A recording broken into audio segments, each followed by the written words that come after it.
Assalamualaikum warahmatullahi wabarakatuh. Perkenalkan, saya Muhammad Aprin. Kami dari kelompok 8 akan menjelaskan mengenai demokrasi dan pelanggaran pelaksanaan demokrasi di Indonesia. Di sini saya bersama rekan saya, yaitu saya Randi Febrandi, saya Fadi, saya Robi Kurniawan Putra. Apa itu demokrasi? Demokrasi berasal dari bahasa Yunani, yaitu demos dan kratos, yang dimana demos ini bermakna rakyat atau halayak, sementara kratos bermakna pemerintahan. Nah, demokrasi ini sebagai sistem pemerintahan yang mengizinkan dan memberikan hak kebebasan kepada warga negaranya untuk berpendapat serta turut serta dalam pengambilan keputusan di pemerintahan. Demokrasi adalah bentuk pemerintahan yang dilaksanakan oleh rakyat baik langsung maupun tidak langsung atau melalui perwakilan. Setelah melalui proses pemilihan umum yang langsung, umum, bebas, rahasia, jujur, dan adil, demokrasi tidak sama dengan kebebasan. Maksudnya adalah, meski ada pengertian timbal balik antara konsep demokrasi dan kebebasan, tetapi tidak sama. Demokrasi adalah seperangkat gagasan dan prinsip tentang kebebasan yang dibatasi oleh aturan hukum atau konstitusi. Prinsip kebebasan pada dasarnya merupakan bagian yang tak terpisahkan dari praktek demokrasi, di mana pemegang kekuasaan ini adalah pemerintah dan rakyat yang harus bertindak sesuai dengan hukum yang berlaku. Dengan demikian juga, pusat kekuasaan dan rakyat tidak dapat bertindak sewenang-sewenangnya, melainkan harus tunduk pada peraturan hukum yang berlaku. Dengan kata lain, pelaksanaan demokrasi ini tidak memberi peluang adanya kebebasan yang tak terbatas, sehingga semua kelompok yang merasa kepentingan memperoleh perlindungan hukum. Ketentuan dan peraturan hukum yang membatasi kekuasaan pemerintah ini ada dalam konstitusi, sehingga demokrasi konstitusional sering disebut dengan pemerintahan berdasarkan konstitusi. Adanya pembatasan dalam sistem pemerintahan demokrasi konstitusional sangatlah penting, mengingat seringkali makna demokrasi diidentikan dengan kebebasan. Maka setelah itu terciptalah pembatasan yuridis yang dikenal dengan rule of law atau Rechtsstaat.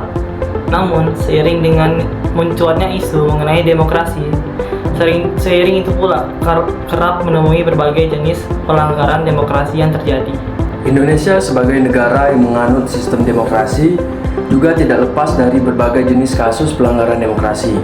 Nah, sebagaimana dalam 4 contoh pelanggaran pelaksanaan demokrasi di Indonesia dari masa ke masa. Yang pertama ada money politik.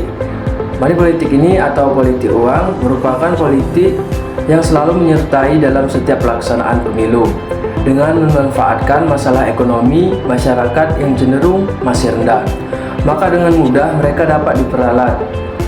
Politik uang atau politik perut adalah suatu bentuk pemberian atau janji menyuap seseorang, baik supaya orang itu tidak menjalankan haknya untuk memilih maupun supaya ia menjalankan haknya dengan cara tertentu pada saat pemilihan umum.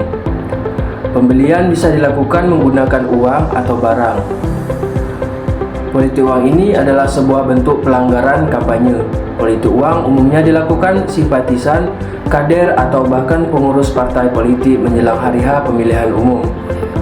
Nah, praktik politik uang ini dilakukan dengan cara pemberian berbentuk uang, sembako antara lain seperti beras, minyak, dan gula kepada masyarakat dengan tujuan untuk menarik simpati masyarakat agar mereka memberikan suaranya untuk partai yang bersangkutan. Money politik sendiri merupakan hal kerap kita temui di setiap penyelenggaraan pemilu. Maraknya kasus money politik sendiri menunjukkan bahwa negeri ini sedang dilandai krisis kepercayaan diri, terutama yang dialami oleh para kandidat. Nah, politik uang juga tergolong ke dalam kasus pelanggaran.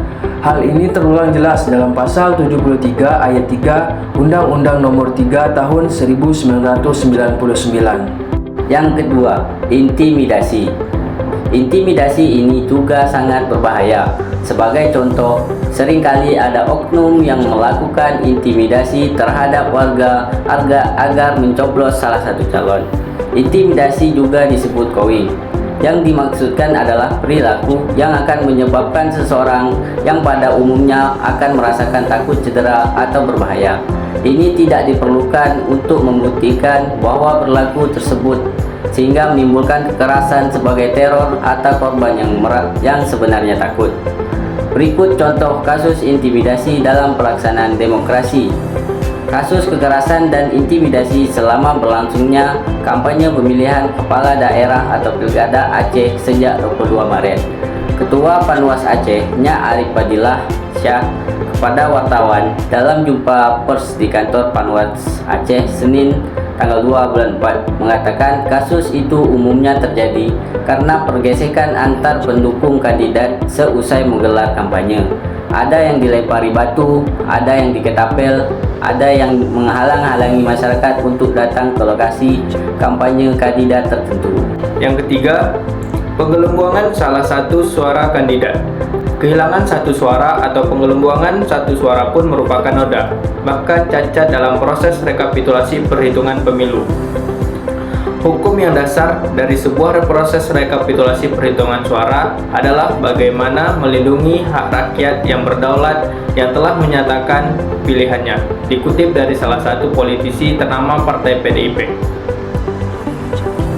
Proses rekapitulasi tetap menempatkan asas jujur dan adil sebagai landasan moral dan etika, khususnya bagi penyelenggara pemilu. Hal ini sendiri merupakan cerminan dari perwujudan demokrasi dalam pelaksanaan pemilih yang luber dan jurdil. Penggelembungan suara bukan hanya merugikan salah satu pasangan kandidat, tetapi juga mencoreng nilai demokrasi yang merupakan amanat Undang-Undang Dasar 1945. Yang keempat dan yang terakhir ialah tragedi Trisakti. Demokrasi sendiri memiliki dua sisi yang berbeda, sebagaimana pada tragedi Trisakti yang merupakan sebuah peristiwa kelam dalam sejarah demokrasi Indonesia, di mana hal ini merupakan sebuah peristiwa penembakan yang terjadi pada tanggal 12 Mei 1998 terhadap mahasiswa pada saat demonstrasi menuntut Soeharto turun dari jabatannya. Kejadian ini menewaskan 4 mahasiswa Universitas Trisakti Jakarta, Indonesia, serta puluhan lainnya diduga. Mereka yang tewas adalah Elang Mulia Lesmana, Heri Hertanto, Hafidin Royan, dan Hendrawan Sie. Mereka tewas ditembak di dalam kampus, terkena peluru tajam di tempat-tempat vital seperti kepala, tenggorokan, dan dada.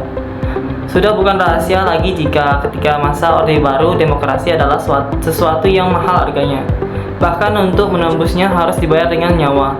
Sebagaimana yang terjadi pada tragedi Trisakti, dilatar belakangi oleh kondisi ekonomi Indonesia mulai goyah pada awal 1998 yang terpengaruh oleh krisis finansial Asia sepanjang 1997 sampai 99. Mahasiswa pun melakukan aksi demonstrasi besar-besaran ke Gedung Nusantara, termasuk mahasiswa Universitas Trisakti.